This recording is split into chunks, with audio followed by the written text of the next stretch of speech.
चौधरी अख्तर अली छोकर कला के एजाज में हम वतन स्पेन की तकरीब। ओवरसीज पाकिस्तानियों को वोट के हक से महरूम नहीं किया गया, बल्कि इस ज़मन में मुखालफिन ने गलत बयानियों को हवा दी है।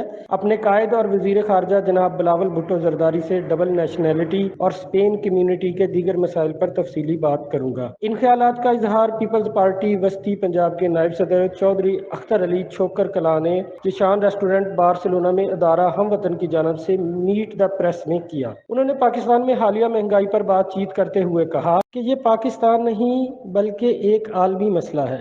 इस मौका पर चीफ एडिटर हमवतन स्पेन जावेद मुगल ने मेहमान रहनुमा चौधरी अख्तर अली छोकर से बार्सिलोना की सहाफ़ी बरादरी और दीगर रहनुमाओं का तारफ़ करवाया। मीट दी प्रेस में सोशलिस्ट पार्टी के रहनुमा हाफिज अब्दुल रज़ाक सादिक, मोहम्मद इकबाल चौधरी, चौधरी अमानत हुसैन महर, राजा साजिद महमूद, महर इमरान, चौधरी इमरान अख्तर छोकर कला, मलिक खालिद महमूद छोकर ने शिरकत की। जबकि सहाफ़ी बरादरी की जानब से मिर्ज़ा नदीम बेग, जफ़र इलियास कुरैशी, तारक रफ़ीक भट्टी, अरशद नज़ीर साहिल, रज़वान काज़मी, मुमताज़ मनीर सोहोत्रा, राजा शफीक कियानी भी शरीक थे।